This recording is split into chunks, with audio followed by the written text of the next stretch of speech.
It's a great pleasure to introduce my friend and colleague Michael van Valkenburgh. Michael is among the world's most important practicing landscape architects, and his practice, more so than any practice that I'm aware of, completely embodies and embraces the depth and breadth of the medium of landscape, from the range of the garden with plant material, its horticultural and botanical origins, all the way through the scale of the urban. Over the course of the last 3 decades, he and his firm have produced some astonishingly powerful pieces of work, beginning with his early experiments in ice sculpture and the phenomenology of season, working through some early projects like Mill Race Park in Columbus, Indiana. His firm and he and his colleagues have produced an array of work that is now canonical internationally. Over the course of the last several years, as many of his peers have been scrambling to maintain themselves, he has gone on an extraordinary array of competition wins with projects such as the Lower Don River in Toronto, Brooklyn Bridge Park, the Jefferson Memorial site in St. Louis, and more to come. Over the course of that period of time, I think it's clear that Michael has consolidated his position as Dean of American Landscape Architects, and I'm very, very pleased that he agreed to join us here this evening. In addition to his work as a practicing landscape architect, Michael has been an educator over those course of 3 decades. He is the Charles Elliott Professor in Practice of Landscape Architecture at the Harvard Graduate School of Design, where he served as chair in a period that I think has now been well received and is regarded generally as among the most fecund in terms of its intellectual and practical impact on the field. I mean, Michael, I have great empathy for him generally, but in my own day job, I now see the impact and the lasting impact he's had on the field through the faculty that he's recruited and promoted there. I would also recognize the impact he's had in the building of his own firm. He's built an extraordinarily talented team, many of whom I'm happy to see will be able to join us in the collaboration here at the Gardner Museum. Please welcome Michael van Valkenburgh.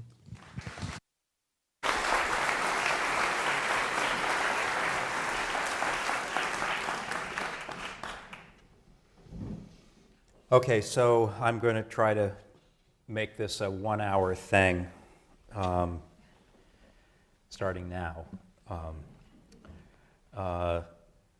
It's a great honor to be here, really. And in the fall, when Anne was talking to me about the garden, we came to this room, and I somewhat facetiously said, "It's so great, it almost makes me want to move back to Boston." But I might do that someday.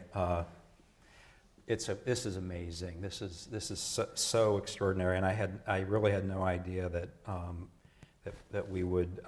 I would be here tonight.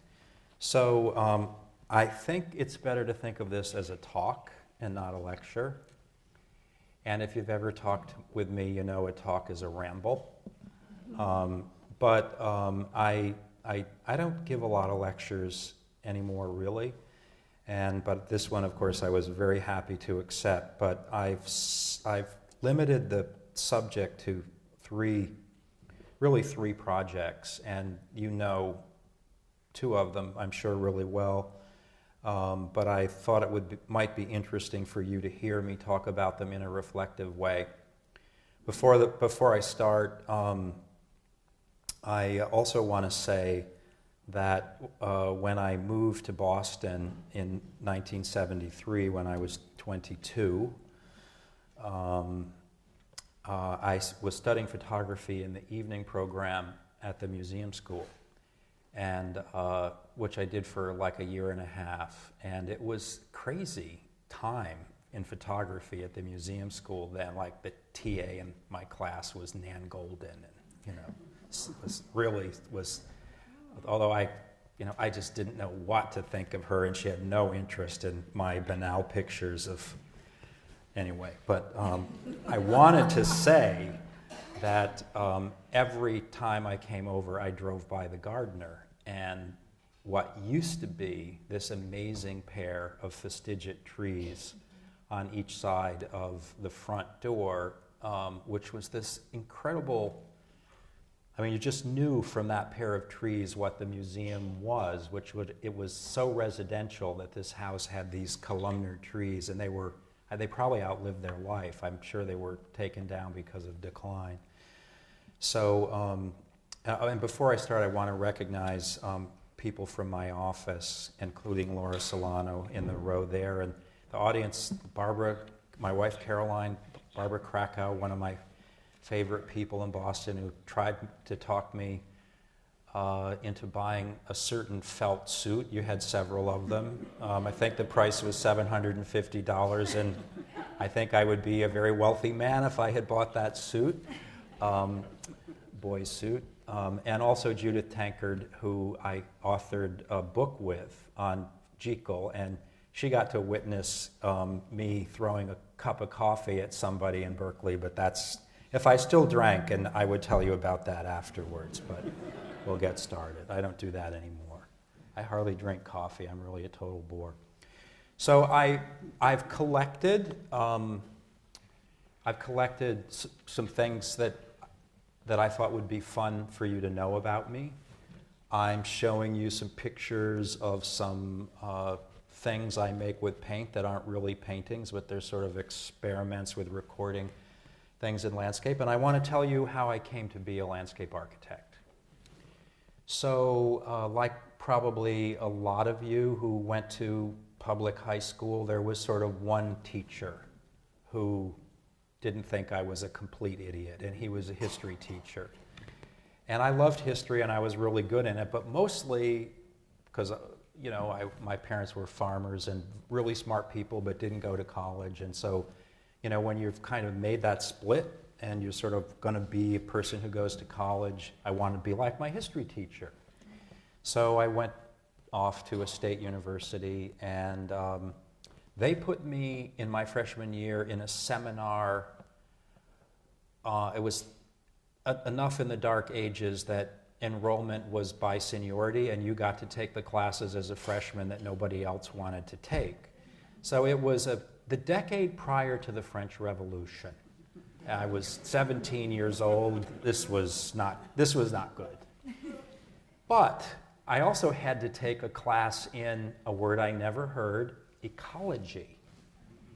And the professor, whose name I sometimes remember, but he was not, other than introducing me to landscape architecture, he was not memorable as a teacher. Except that about every 2 weeks or so, he would say, "I sure wish I didn't waste my life being a professor of ecology. I wish I had been a landscape architect." So we were, in my ecology class, given this book to read. You all know about Ian McHarg and his impact on the field. So I went to Cornell and quickly learned through this book, which came out a couple of years later, that there was this, I thought and think, ironic divide in the field between people who were interested in landscape as an ecological condition and people who were interested in it as a design condition. And I guess my take-home point about that is that you don't have to try to save the world every day the way you feel after you read Ian McHarg's book, but at the same time, there is, like a work of art that you don't like personally, but which is profoundly moving. He probably shaped who I became as a landscape architect as much or more so than the designers that I was sort of. Norman was a professor at Harvard, but his protege was my teacher at Cornell. And so I have always felt that my work was trying to have some resonance or reflection of the influence of these two people in the early part of my career. I really am somebody who loves landscape. Like, the reason that my antenna went up when he said landscape architect was that I essentially knew I already was one. I was the kid in a farm family who took care of the yard and grew the vegetables, and I went and got the cows. I didn't milk them. I had older brothers who did that. And then by the time I got old, my parents smelled the coffee and sold the cows, and I grew up on a farm that was just a former functioning farm. So anyway, I'm really taken with materiality, and a big theme of the lecture, and I think you'll see in the work, is materials. So that's sort of the uniting theme. We all are familiar with that amazing, well, this is just part of an amazing life of work that Rauschenberg created.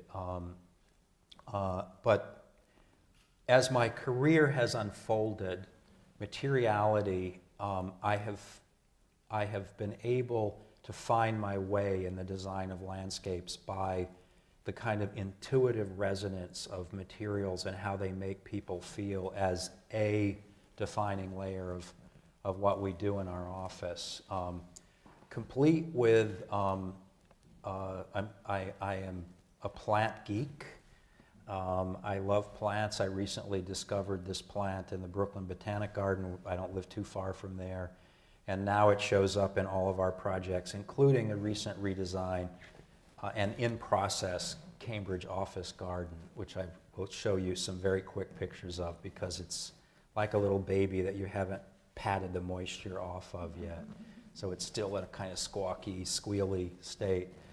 But I also wanted to share with you that I have spent much of my life learning about landscape through art. I don't really think of what I do as really art per se, but I use drawing and also painting as a way of exploring landscape. And my work recently is significantly involved with chance, which to me is a big part of what you should invite into your work if you're a landscape architect. Like, you know, it's no coincidence that Lenote and others in the great formal style often were involved in creating the natural areas that were adjacent to the rigid formality, because they knew that the play of one against the other, the registration of the controlled landscape against something that was uncontrolled, is one of the most powerful things that we all know. So,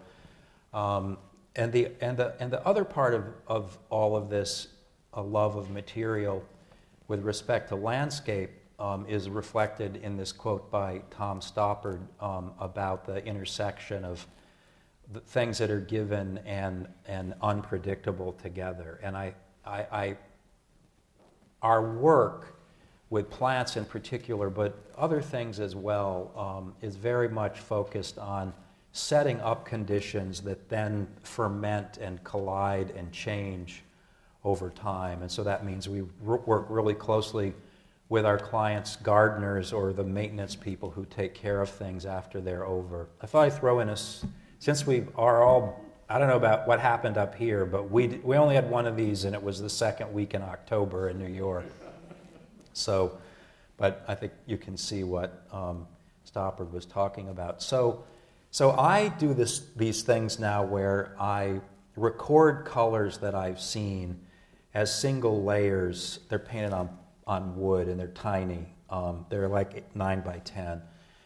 But there are a series of colors that I've experienced in the landscape, and sometimes they're two colors, like if I see two colors, and they just layer up, and then at some point in time, after they're really dry, I sand through them. So there's like two layers of chance that are involved in them, and this is sort of what I've been working on the last couple of years. It's kind of really wrong to show them big on a wall, because the funny thing about them is they actually look like the way that large abstract paintings look in art history books when they're reduced. So anyway, if I knew Barbara was going to be here, I don't think I would have shown them. So that's a Lindera glauca, by the way, in the fall in the old Cambridge garden. And we've recently undertaken changing it. And it's not so much that I'm it's for very particular reasons that I'm not going into, that the design is the way it is. But the bigger point is that as a practice, we've never stopped doing things at a small scale. And I didn't call the talk Laboratories of Design because I mean gardens are sketchbooks of things we do at a bigger scale, but they are that sometimes, for sure. But this is just, hey,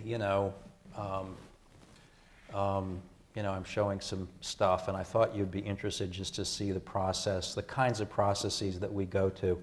The garden is, this is actually the prior garden overlaid with the new garden, trying to test out this floating raft idea. And you never know where ideas are going to come from, is my belief. And like Ann said the other day, gee, I'd love to have you over to the museum. Would you mind if I show you some things from the Gardner collection? And I'm like, oh yeah, I would mind it, like zero. Like I would so love to have somebody like pour new stuff into my head. So I'll tell you how this happened. One of the staff in the office, I said, what books, whose work do you like? What do you look at? And he said, I really like Michel Devine, and I like this book, and there's in Devine's projects these floating, like the thing I really liked that Devine had were these floating wood panels. But it coincided at a time where, like when Caroline and I are on the vineyard, we swim in a pond that has a floating raft in it. So I suddenly realized that the beauty of the Devine platforms is that they're like rafts in the water. So that was the idea of where we started, but then the planting evolved into total madness. It's been finished sort of recently, and it's kind of insane. I'll show it to you quickly in a minute.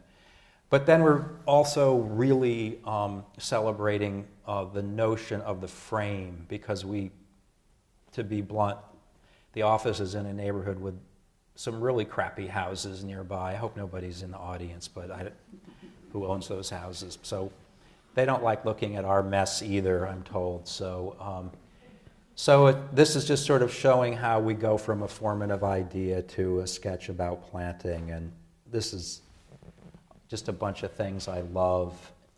The only idea I have about the Gardner is that I want to think about Stewartia. So that's been you'll see that, and there's the new planting, and there's of course the Lindera glauca in the foreground. So I want to talk a little faster because that took a long time. But so like all landscape architects who graduated, I think ever, including probably the ones this spring, I didn't want anything to do with Olmsted. Of course, that would be about as smart as an art student today saying they don't want anything to do with Caravaggio, which maybe they don't, but it's hard for me to imagine that they wouldn't be curious. I wasn't curious about Olmsted until really, I was moved by what Smithson wrote, and I was moved by, the great treatise on Central Park that he wrote in Art Forum, The Dialectical Landscape. But I came to Smithson more after I started teaching at Harvard, and colleagues, Sherry Klusing and others who were aware of what he was saying, and it seemed to me the entree into what I was missing about understanding materials, which was you really have to understand the material of landscape is something that is a contradictory condition. Like Barbara has this garden where there are lines of peonies that come down. It really is like an Agnes Martin. But the fact of the matter is that 6 months of the year there are no lines there. There's just like a crappy little mulch line. And, she is sophisticated enough to, enjoy the memory of the idea of the peonies there. A lot of other clients would say, you have any other ideas? But I love what Smithson started in the development of my deeper thinking about landscape as a medium. And then, I'm sure he didn't do drugs, by the way. Just sure. That is one of his great pieces, but So you have to understand, all of this work is going on when I've left history. And in fact, when my parents took me to Cornell to transfer to the Cornell to check it out, there was an exhibition in the museum of Smithson's work that was completely alarming. I mean, you know, my parents sent me to college so that, like most kids today, I wasn't going to move home and live in the basement. Like, you know, I was going to be able to make a living. And so we're in the art museum, and there are like piles of dirt on the floor. My father, you know, was just, it's priceless, you know. A guy that milked cows by hand did not know what to make of dirt in the middle of the floor. And by the way, neither did his son. But it was the beginning of a great journey of discovery. So anyway, just remembering some of that Smithson stuff. So Teardrop Park, I know you've all heard about it. Many of you, I'm sure, have seen it. But I thought it might be fun to say a little bit more about it, including that's when we were all getting ready to move to New York, except Laura, who stayed here, and I think you won't mind me saying manned the Cambridge office.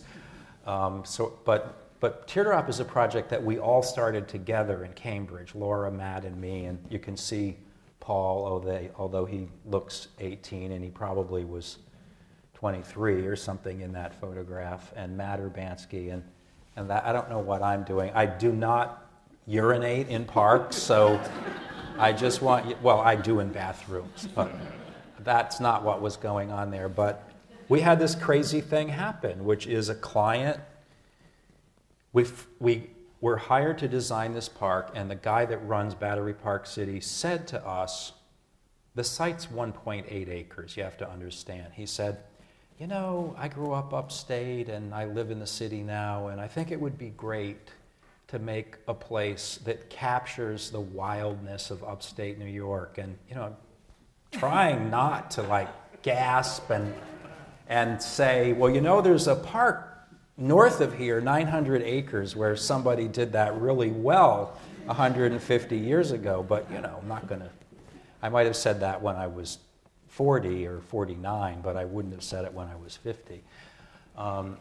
So we just were like, you know, wow, like, it's great that he trusts us to do something like that. Maybe since we are all going to move to New York next year, or the group that's here moved to New York, maybe we ought to figure out who this Olmsted guy is and go over there and look around. And I don't know, it was like an artist who didn't go in the room where Caravaggio was, and you're like, you dumb bastard. Like, why did you not go look at this sooner? You know, it's like this guy actually has something going for himself. The other thing, that's where the site of Teardrop is, and of course that's pre-9/11. Earlier, like 10 years earlier, Susan Child and Mary Miss and working with Susan was Doug Reed of Reed Hildebrandt, created a project that I couldn't stop thinking about. Like, I thought it was wrong. I thought, well, they brought all these rocks in and they laid them around, but it moved me. Like, it was like, shut up, shut up, shut up. Like, there's something that I really like that's going on here. So I also want to say that Teardrop is as much, I guess homage is the wrong word, but we see it as a first cousin of something that group of people started. And what was it that I liked about it? It's enigmatic to me. And it doesn't ever make you think that it thought that it was creating a natural landscape, but it was not embarrassed to interpret that and abstract it and to bring some of the power in an artful way into an urban context. So I think it's a really unsung project, and I think Susan is also under-recognized in terms of what her her body of work was. So this is the site. It's a fill site in the in the Hudson River. A lot of the material was dug out when they did the excavation for the trade towers and the subways, and so this was before environmental regulation as we know it today. So they made a place to make some money in New York City called Battery Park City. And we were involved in the project before any of the buildings. This is Murray Street here. This is Warren Street, and this is Murray and North End Avenue. And so it was just a big open area. And when we were designing, these buildings were not constructed. So it was a very interesting opportunity and part of the early education of the firm of a sort of a different role for the landscape architect of not just designing parks and gardens, and I don't mean to make that sound diminishing, but I should say also being involved in the conception of the larger urban condition, which is what a lot of the work has gone on to be. So that's the build out. That's ground zero. And we were actually under construction when 9/11 happened. This is now the Goldman Sachs building, so there's an enormous building here right now. And so we're deep inside of these buildings, and that's looking down inside. This was a real fork in the road for our office in terms of the involvement of technology in our work on a number of levels. John Swallow, I meant to also recognize John, this soil scientist, John Swallow, who I don't think you worked on this one, but you worked on so many. This one too. I guess we had a few people work on this one in that department, actually. But John has been a huge hand in the manufacturing of soils in our project. So a couple of things. Microclimate became a defining condition here. And Battery Park City has if you know Tessa Huxley and T. Fleischer, you'll appreciate me using the word rabid, a rabid approach to sustainability. And Battery Park City had the people who were going to maintain the landscape involved and at the design table from absolutely the first time we met. And they did not like us at first. I had to get the farm boy story out and talk about my degree from the Cornell Ag School and, get that stuff going. But we have become just immeasurably good friends. But they said to us, there will be no pesticides, fungicides, herbicides, or non-organic fertilizers, and there are practically no fertilizers at all.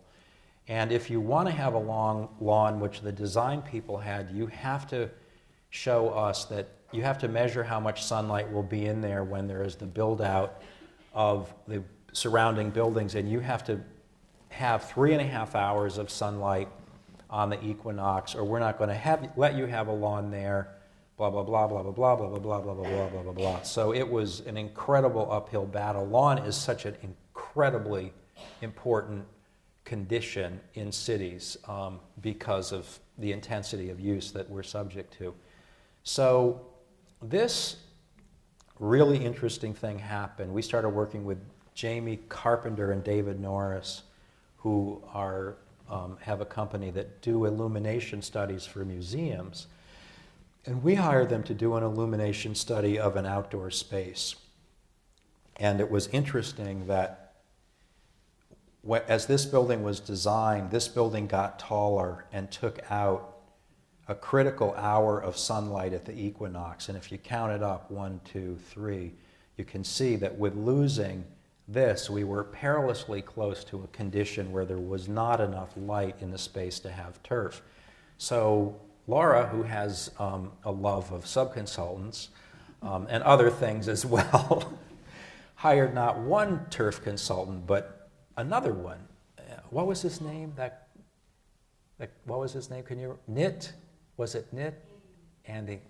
So this guy makes a living figuring out the lawn where those stadiums open and close, so sometimes these lawns are, so he's really researching very state-of-the-art grasses that can live, they're hybridizing, they're getting, plants and really creating technologically grass species that can live in that condition. I'm only going to show one side of this, but that also led us to a later space that we designed to the south called Teardrop South, where we also incorporated for the first time in outdoor spaces on the East Coast reflective heliostats, which track the sun with a simple computer program and throw sunlight into dark spaces. So these guys are working on their tan. Actually, this is Nicholas Pevsner, who works in our office, and I don't know who that is with him, but they look like they're having fun. So here you can see the basic idea of teardrop. Towards us is, so you can see where the old sun diagram was, and then the sun is coming to the north end of the space because the sun is to the south, and then everything to the south, which is largely in shadow, is where we put all the play areas for kids, because kids overheat and sun's not that great for kids. So that's the major divide. But the other dividing factor is that the site, of course, had to be completely ADA compliant, meaning that wheelchairs, and our interpretation of that was that a person in a wheelchair could get to every part of the park without using, obviously, an elevator, but not having to use any areas where there are handrails and, this condition, where if you're in a wheelchair, you basically have metal railings at your side. So that's a 5% slope, which is 1 in 20. And what the wall, I'm thinking about Stewartia questions in Teardrop was that I want to make a big wall of bluestone, because if there's one thing that I think upstate is about, and that President Carey would want the kids of New York City to experience, is a big wall of bluestone. So it's just kind of like vaguely selfish idea, honestly. So I was always like trying to force that wall into the project. And what Matt and Laura and others realized was that this actually gave us a chance to create a promontory and a turnaround for wheelchairs. In other words, if you went up from the other side to a hill that was here and had to get down to the other side, the entire thing would be one experience as a landscape. So we made half of a hill and we cut it in half with the wall. So everybody walks up, turns around, and comes back, or navigates in other ways. So it wasn't a good look, but I thought I'd share it with you. We're always interested in scale, and this is actually below the photograph at the beginning. This is the same area, but we were really interested in making a tunnel. Where we went in the response to the design challenge by the client was to say, you have to somehow believably encapsulate and miniaturize pieces of the larger New York State landscape, but how do you make the segues between the transitions something more than like one of those salad bars where you're grabbing carrots and meatballs, So we had this idea of actually cutting through the stone wall, but, well, first of all, these guys had already done the stone wall so well that we decided to execute it out of concrete. But it is definitely has a reciprocity to what's going on in Central Park. So Barbara, I did not know you were going to be here, but this project on the top, on the left, is actually a temporary ice installation that I made for Barbara and Alvin at the house on the vineyard. And this was, on the right, was something that I did at Radcliffe back in the 80s. So the other thing that I wanted to jam down the throat of this project was ice. I wanted the bluestone wall, and I wanted ice. God damn it, I'm going to have that. So like the staff are like, rolling their eyes and, I guess we're going to have to do this kind of thing. But I grew up in the Catskills, and every place a highway cuts through stone, the groundwater is expressed, and there are these ice formations. So that's actually really near my grandparents' house. So we decided to build that in to that grade change. But the thing about it is that the wall and the topography also houses the place behind it where all the green equipment is located. Like we have water that we use from the nearby buildings, and our play area water is captured and treated and recirculated. So it's a long time ago now. We started the design of this in 1999, and the project was completed in 2006 or something, but we've been tinkering with it sort of all the way through. And then the other thing I want to talk about is, and I guess this comes out of the fact that, that guy on the top could be my dad. It could not be me. That's me with my hands in my pocket. But we have developed in our practice, and it comes out of my trust of materials, a way of working with people that use landscape materials that's much more like a collaboration. So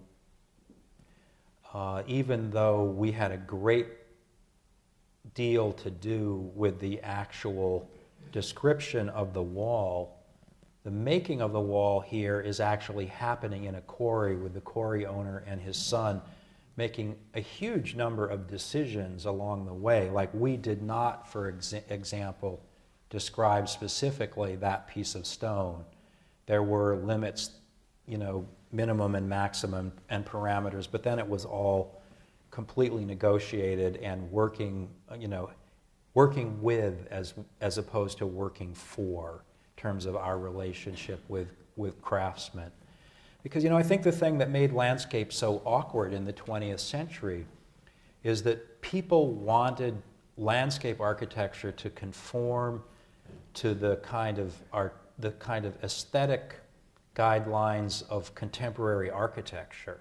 But landscape is, that's like a gorilla in a tuxedo. It's sort of like, it's nice. I like a lot of modern landscape architecture, but to me, it's not the power of landscape to see it contained that way. So this also, by the way, was a way of subverting the unions in New York City. Because if we had made the wall on site, then they would have been the one, like this guy, Bruce, basically has been putting stone together for 65 years. So all of that beautiful decision about joint lines and color happened, and then the union put the stone up. So anyway, just showing you some images of that. We also worked with, she passed away, but we worked with Betsy Hayden, and Betsy and Hayden Hillsgrove, and they were actually hired by our clients to be there every day that work with the stone was going on. So these were also not drawings that we created, although some combination of Laura, Matt, myself, Paul, and others picked and tagged all the stone in the quarry, but the composition of this area was actually something that we negotiated, all three of us, interchangeably with Betsy when she was on the site. This, by the way, is a soft fall surface, so these are hard things, but hard stone, but we conform to all of the guidelines for safety surfaces, and it's just an incredibly popular little play area. We just decided if we were going to have a slide, it had to be a really good one, and trust me, this one is. So I've said a little bit about this position I have about ecology. The one thing I want to say that is across my life, watching the time here, across my life, the definition of ecology has changed extremely dramatically. And when I was a student in school, not when I took the first ecology class, which I really didn't listen to anything except landscape architecture, because he was such a downer, because he hated ecology so much. The second ecology class at Cornell, we never talked about human beings as a ecology was something that that human beings observed 40 years ago. Like we were observers of the interaction of the biotic and abiotic environment. That was, a required definition. So we have now completely folded ourselves into the idea of what ecology is. And this is a segue to me actually talking about Princeton, but I thought it would be very bad form to not say something nice about Harvard and to show some of our work there. But why the segue from ecology? Well, the Olmsted brothers created a monoculture of elms in Harvard Yard after, what happened is that when they built the subway around Harvard Yard in the early part of the 20th century, they lowered the water table because it was a very slow process to build the subway, and there were very droughty conditions, and I understand the trees were already in decline, but nearly all of the trees died in the yard, and they replanted them en masse as elm trees. This is from the middle of the century. By the way, they planted mature trees, and I don't mean this big, I mean this big, with bare roots that were like the size of this. You can see them on trailers. They didn't have root balls then. They just dug up trees in the winter. So they took the entire root system and they could move like enormous trees. So my replanting of Harvard Yard has been to change a irresponsible, though beautiful, monoculture of elms into a polyculture of about 30 different species. We followed the same design lines that the Olmsteds created. You can see vaguely that there are these lines of trees that follow the long grain of the yard, and then the trees are irregularly on those lines, so when you walk perpendicular to the line, they look like they're a natural order. And then, of course, the introduction of the furniture, much to Caroline's chagrin. She does not like that. These things happen. So I'm going to talk really quickly about Princeton because I want to end on Brooklyn Bridge Park. But so a quick thing about Princeton. The main building of Princeton was actually a public building. And I believe it's the reason that the Princeton campus has a more public feel about it than the Harvard campus has. I don't know how well you know Princeton, but the buildings don't create courtyards. The corners are all open and the landscape sort of dissolves through. And I think it starts from the decision to invite the public into a green the way this building sits back from the street. I don't know whether historians would agree, but the campus over time has grown 400% larger than it was like by the 1930s. The campus has just grown exponentially. What we observed about the campus was that Princeton always sat on a hill looking against agrarian landscape with natural landscape beyond. This was sort of the idea of Princeton, really different from Cambridge. I mean, they're really different campuses. And also the buildings grew east to west, which meant that they had the best solar exposure. So they were across the brow of a hill, east to west, and then all the buildings had this great solar aspect, great sun. So it's very environmentally correct. So when we started working at Princeton and all of these areas, this is an old photograph now, but there's a building here by Moneo and a building here by Hopkins and many, many buildings that are, many hundreds of times bigger than the historic buildings on the campus. We observed this remnant of this powerful natural landscape that was along what is Lake Carnegie at the bottom of the hill. So on the right, you see these pieces of the campus that are pushing into the campus. And so we thought that since extending the feeling of the historic campus was out of scale with the size of the new buildings that they're creating that are so much taller, and by the way, the landscape spaces between the new buildings in footprint are roughly the same size spaces as around the small historic buildings. So these buildings are getting bigger. There's no way that the same kind of landscape would be powerful. Plus, if you just keep replicating one kind of landscape over and over again, no matter how good it is, it kind of loses its value. I was going to say 2 Rothkos are not as good as 1 Rothko, but I actually don't think that's probably true. We're not talking about Rothko here. So our idea, one of our master planning ideas, was to reinvent pieces of the natural landscape that push back much deeper into the campus than the old. The old party was not this. The old idea was this: campus, agrarian landscape, and natural landscape. So this is actually kind of a radical idea in a way, that we're taking this natural landscape and we're reasserting it to create contrast in the lower reaches of the expanding campus. This is kind of like the equivalent of Harvard's Alston campus when that finally gets itself organized and happens, where the large research buildings are occurring. So I'm going to talk quickly about 2 of those. One is the chemistry building, and the other thing that, so this is the site that we started with, and it's an enormous 8 or 9 story building by Hopkins. And our land, this is our rendering of the landscape. So this is an example of a piece of that landscape pushing back into the campus. So instead of the kind of conventional turf and bosque setting of the historic campus, this building is greeted with a very different kind of landscape at its edges. But it's also an engine of our need to do this is stormwater management, which is driving all projects that landscape architects are doing. So this is actually an area where we're containing roof runoff.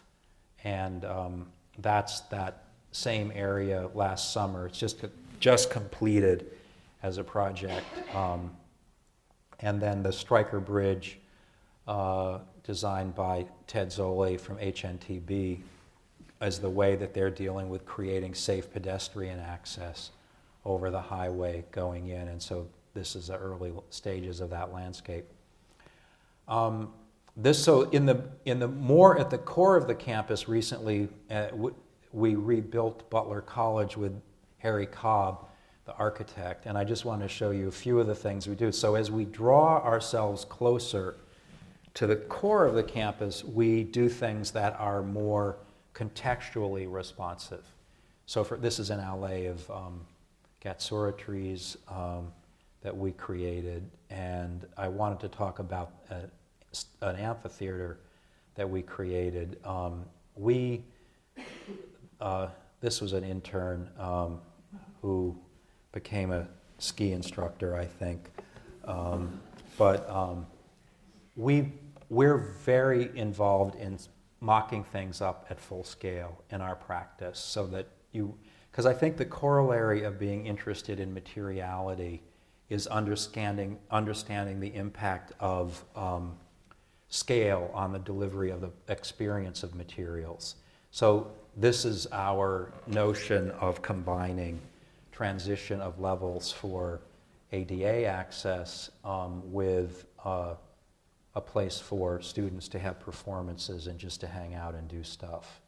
So Harry has this strong datum of limestone, and we're doing something else on the ground. I never did acid, but this is slightly something like that. I don't know. I just couldn't. Every day was acid for me.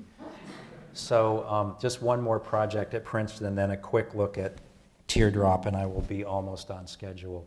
And I'm showing this because I'm showing this project because a lot of the work that we do now is involved in conditions of maximization, where we're working on projects where our clients and their programs are reaching the boundaries. And it's in some ways it's a very restrictive kind of work to do, but at the same time, we feel like it offers a lot of demand for innovation. So this is a project that I'm working on with, MVVA is the landscape architect for the entire Princeton campus. Princeton has made a decision across its history to have one landscape architect. It was Beatrix Farrand, it was Robert Zion, I think it was Henry Arnold for a while, it was Quinnell and Rothschild. And so we actually currently work on every project on the campus, which is great in a variety of obvious ways, but it also gives you a chance to get deeply under the skin of what a place is like and to have work that's informed by a deeper understanding than you might have the first time you came to a campus. So this is a chance to talk about my geeky side about plants also, because a great deal of what we do in a context that is largely completed and we're reworking with architects is to change the planted language of the campus. So I'm just going to go through this quickly, and I hope I'm not making more out of it than it is, but I thought it might be fun for you to see. So the Princeton has, because of being on this long organization of east to west, on these flat terraces of land coming down the hill, the campus is organized with really long walks, really unlike the Harvard campus, like these really connective, elegant, simple, easy wayfinding kind of paths. So what Robert Zion did, I'm sure some of you, he's a designer of Paley Park and was a kind of wonderful mid-20th century landscape architect.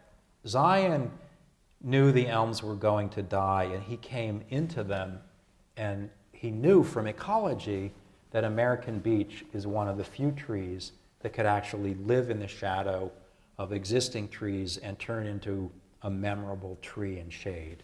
So he came in and planted all of these, which is very unusual to plant American beech trees and to cut off the lower branches and turn them into canopy trees. So this is me picking those out in that photograph over there, and it's pretty easy to see, like that's a young American beech right there, right? So he made this wonderful melange of elms and beech, and then the elms didn't die, just like they haven't. I mean, a lot of them died in Harvard Yard, but then they figured out how to have them not die.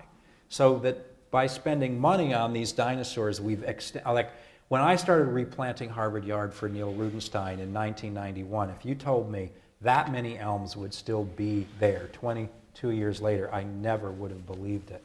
So now we have this unanticipated, the intersection of the predetermined with the unpredictable, of the beech and the elms together. And then next to it is this Yamasaki Plaza with this incredible alley of signature plants by Robert Zion of Soulangeana. So that's in Scudder Plaza here. And so what I'm doing is I'm drawing you away from the core campus to this place where the Todd Williams and Billy Chen building is at the periphery of the campus and outside of anything that feels normatively like the rest of the campus.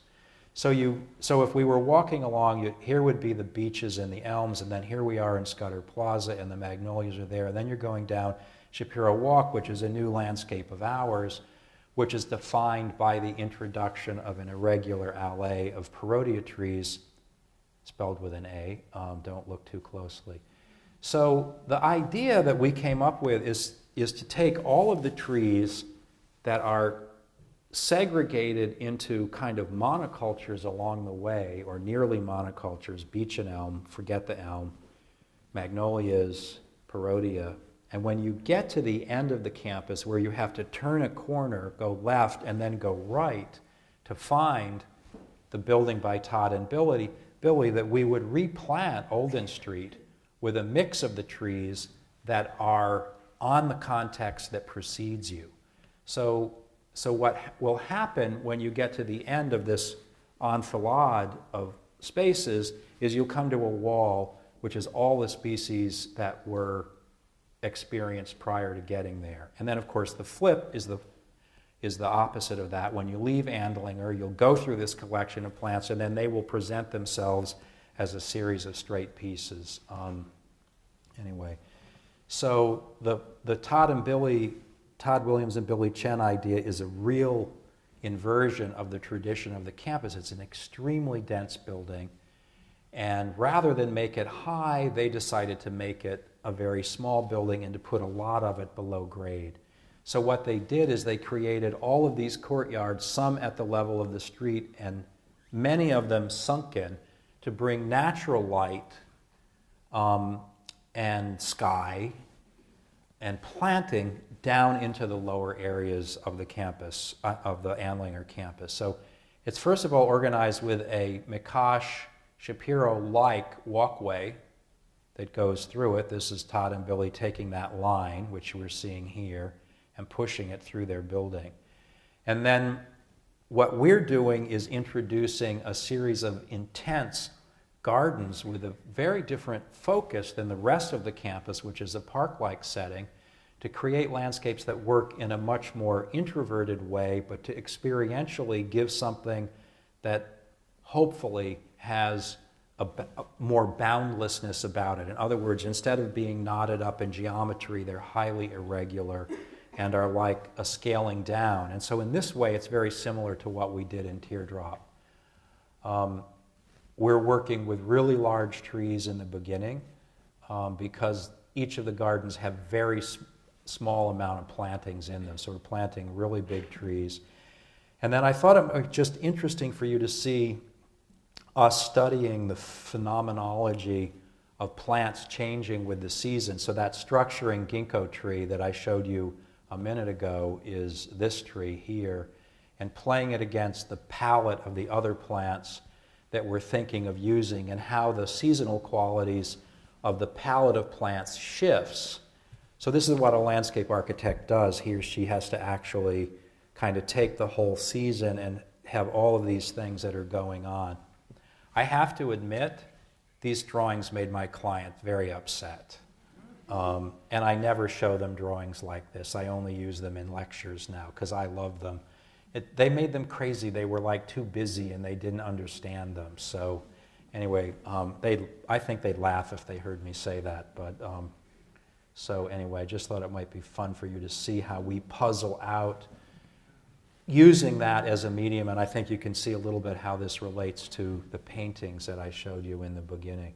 So anyway, just walking you through, because I want to leave time for Brooklyn, just showing you how that works and how this is the Stewartia, and that I don't know if we'll use it, but I'll try to get you to use it. So this is a Stewartia that's not grown very much. It's called Stewartia monadelpha.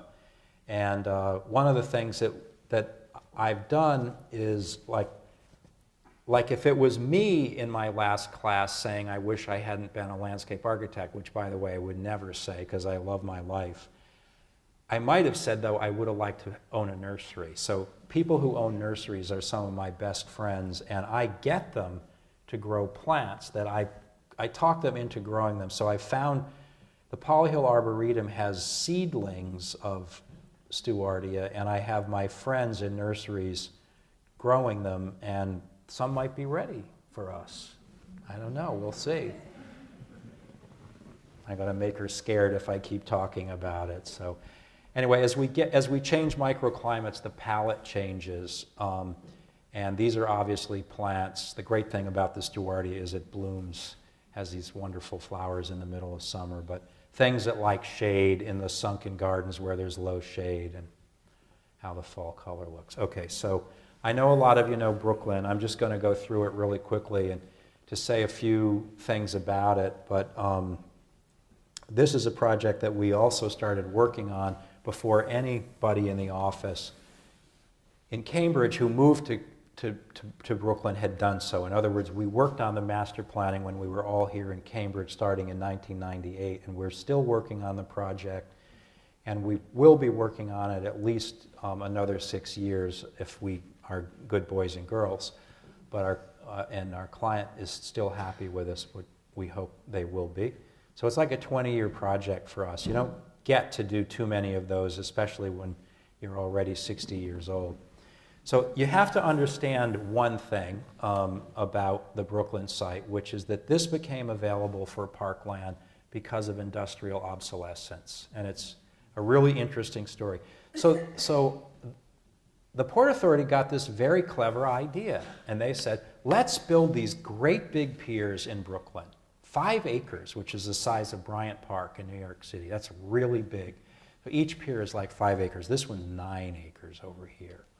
And instead of unloading stuff off of ships and putting it on rail cars and taking it to a warehouse, let's just build warehouses right on the waterfront. So they built these gigantic piers. And most of the coffee in the Northeast, by the way, was stored in piles in these warehouses in the 50s and the 60s and so on. Well, we all know what happened. Containers. It's the same idea, but it's a smarter idea. Put the stuff in a box that nobody ever touches again in China or Hungary.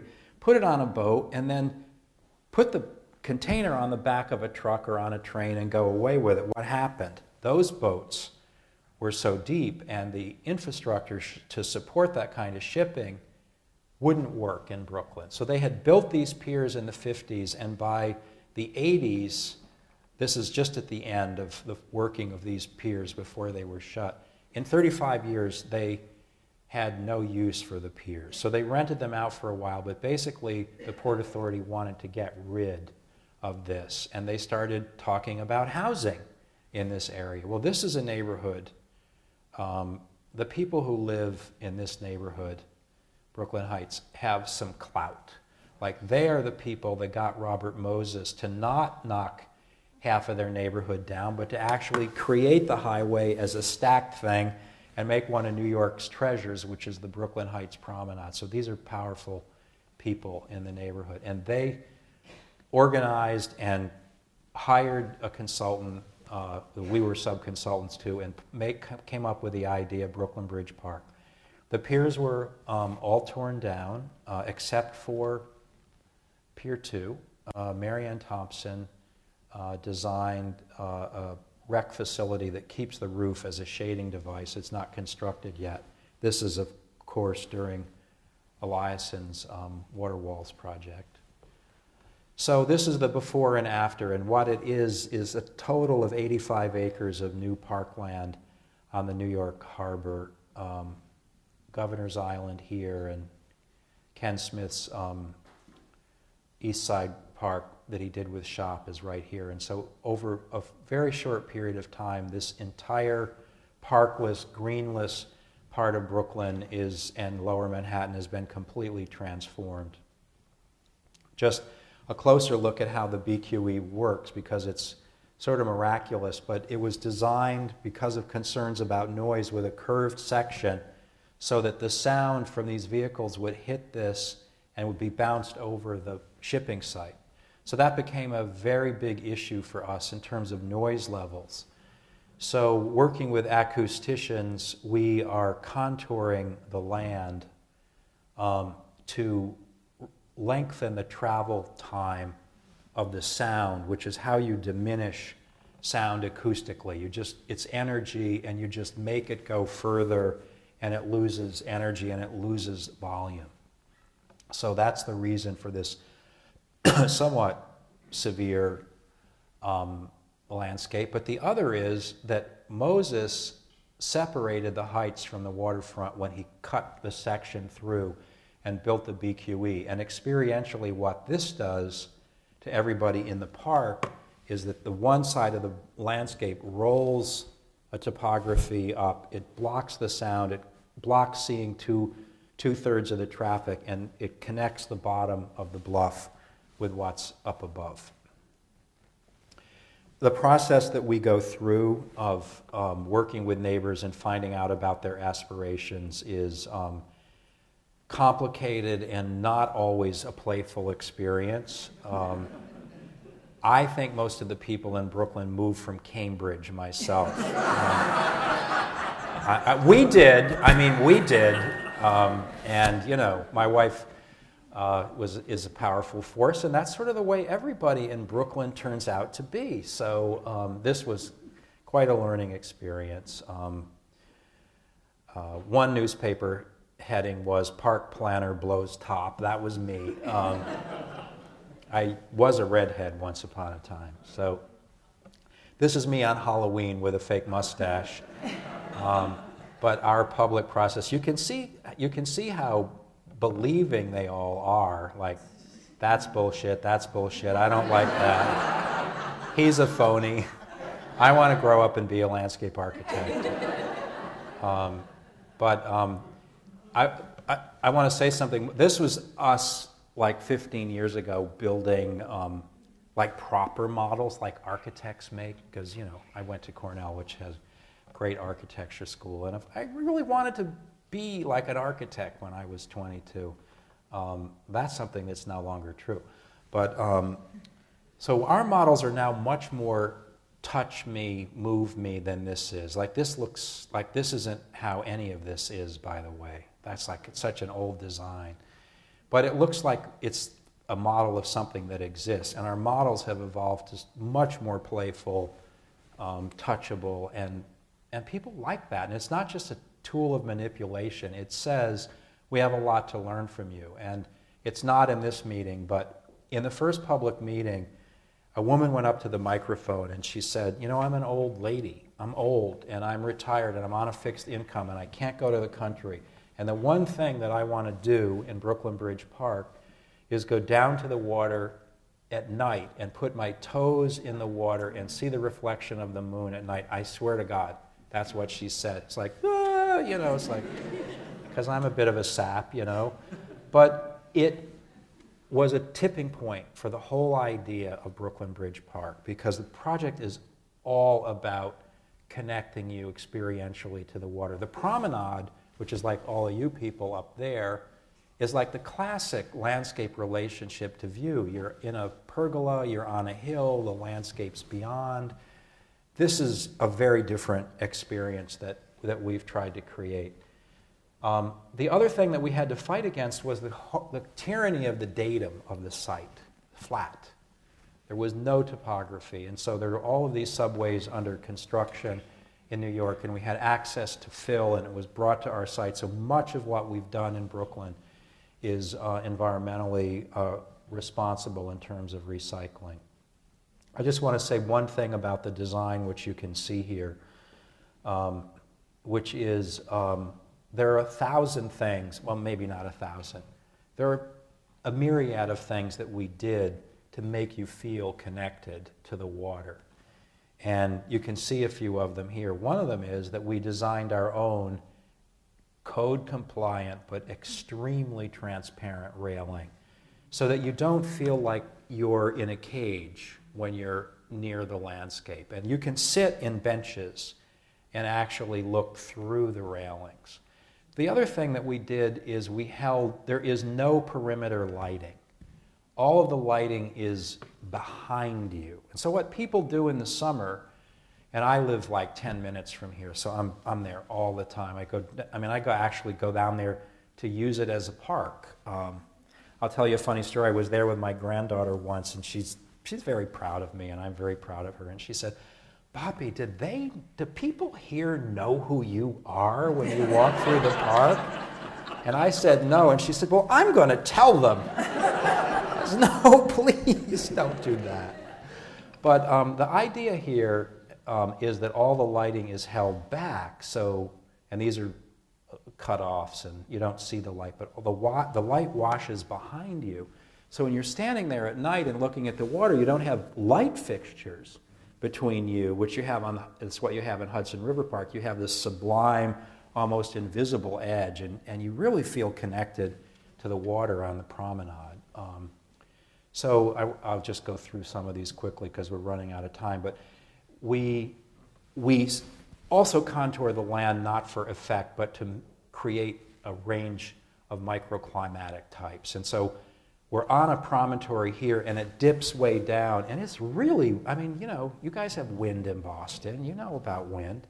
The wind is really horrible in New York Harbor, and there are times when you're down there that you need the protection of landform. But the other thing is that we all like to be nestled, most of us, I would say. Like, I don't know, Charles, I would guess even you, like you go into a restaurant, you don't sit in the table in the middle of the room, you want to sit at the edge, right? So this is a great, it's a contained space, you can see what goes on. And believe it or not, people get married here. They don't have receptions. They actually have the marriage ceremony in this space. So I think that says something. But so that space is to the side. But it's also about the other part of it is wanting that majestic view of the sunset. So this is a overlook made of recycled granite. We're very, everything is about containing water and water collection. So there's a huge water storage and collection system underneath the park, and we use that to create a recirculating wetland garden on the. So that view to the river and the harbor is on the other side, and this is that land folding down in another direction, another kind of intimacy, not a kind of bold landscape, but one where you're kind of burrowing through. And that's Lindera glauca right there, by the way. There is a theme to the talk. It may not be discernible. So here's that water landscape making a completely different habitat, and quite, not maintenance-free, but quite self-sustaining, pickerel in the foreground. And like the first year it was done, there were 4 different species of ducks that were nesting, and, crazy things. So a little bit more about recycling. The warehouses that we had to take down, they had very low floor-to-ceiling ratios. They could not be converted to housing because it was cold storage. So they were shallow rooms for putting a lot of ice and hopefully, lasting into the summer in the 19th century. They were made with incredible trees, longleaf southern yellow pine, and we discovered that through a guy we do a lot of woodworking with, Hector Ducci. And we actually carefully took the buildings down and resawed the wood and used it for our benches. And so we have no South American hardwoods in our park. Everything is recycled. So has to be resilient, has to be tough, has to have 7,000 drunk Brooklyners watching The Big Lebowski. I mean, look at her. Like, would her parents be proud? I don't know. What do we do different in the 21st century than what we did in the 19th century in parks, other than run around with virtually no clothes on? We exercise in public in a way that people did not do in the 19th century, and that was what we learned from the public process as well. So the park has got a huge amount of active recreation. In Brooklyn, it's one of the densest cities in North America, and there has not been a major new park since Prospect Park some time ago. So anyway, Robin Moore and Nilda worked with us. There are some very innovative playgrounds. We're kind of out of time. I'm just going to click through these. This is called Swing Valley. And man, if you don't think Brooklyn is a melting pot, come here. There's practically no English spoken, and no conversation outside of a family is using the same language. This is where everybody that is average lives in Brooklyn. So you can see lessons from Teardrop being brought over here. This is called the Water Lab. I really had little to do with this. This is really Matt Urbanski, this playground. He did most of the work on this with some other MVVA staffers. And nature and discovery and giving kids in the city that kind of tactile experience of being in landscape. And, this is not Des Moines. This is Brooklyn last year. And, people are not doing anything. We have no vandalism in this. I saw a piece of graffiti after 3 years, and it was, I love, Jill or something, and it was like that big, and it was written with like a pencil or something. But knock on wood. But people have incredible respect for the park and their landscape. And just a couple of things. A lot of recycled materials and a lot of remaking, working with ecologists to remake pieces of the prior existing natural landscape. This is a real functioning salt marsh. It doesn't have huge, performatively, it doesn't have huge value, but as a real habitat, it's incredible what, because of all the other estuaries in the New York area, the bird life is there. They see a food source or an ecology that they know, and they stop. And that's where the ducks come from. And a blue heron almost landed there once. And then it realized that the marsh was about as big as he was, and so he kept going when he got down there. But this is the response to that woman wanting to put her feet in the water, to create these get-downs into the water. And that idea really came from her. So that was the beginning of thinking about this park in a completely different way. That's another one. And then weird things happen on these get-downs. This is a sturgeon, which is a freshwater fish. And clearly, like, something happened upstate, and it floated down the river, and then it ended up in our park. But, you know, this would not happen without a get-down. So anyway, that's Pier 1 from the air. And I just want to stop with a quote that to me is about a consideration of the dimension of time in our lives, this notion of whether something that you experience or the memory of having, of hearing it after it's over is more powerful. And I think that one of the things that really changed landscape for people, for landscape architects, is the way we started thinking about landscape in the dimension of time. And you think of the photographers who started doing f-stops that captured movement. If you think of Gauguin making those paintings of fruit decomposing, or this poem which is meditating on the idea of the dimension of time, I think those are all the dimension of landscape, and it is kind of the thing that gave us our emancipation as a discipline. Anyway, thank you very much.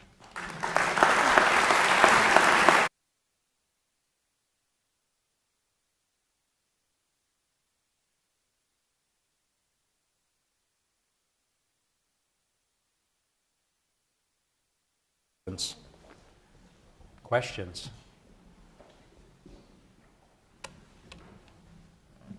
Was that boring? You want to give a quick critique of the Southeast Corridor and the Greenway?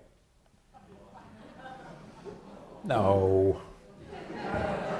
I mean, I interviewed for it and they didn't hire me, so I'm jaundiced. You know, what can I say? It's a great idea and it will get better. It will get better. They didn't have enough money. They ran out of money. They used all the money on tunnels, and it's a great idea. It will get better. So how do you look at Southeast Corridor Park, having been built maybe a long time ago and seeing it now? Well, they're limited by the aspirations of their time, is the way I feel about it. I think, you know, like many people in the audience, remember when Julia Child and James Beard were freaks? I mean, we were all taken with them, but they were real cultural freaks. I mean, I have staff who are 22 who take food vacations, and they don't make a lot of money. And I think the same thing has happened to landscape. We've rediscovered cities.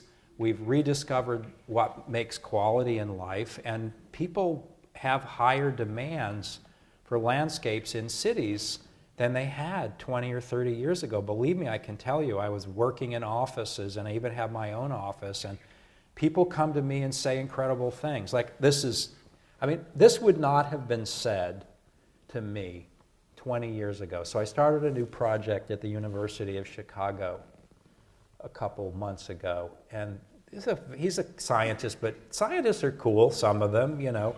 So, no, seriously, he's a scientist, and he said to us in the first meeting, you know what they say about the University of Chicago? It's where fun goes to die.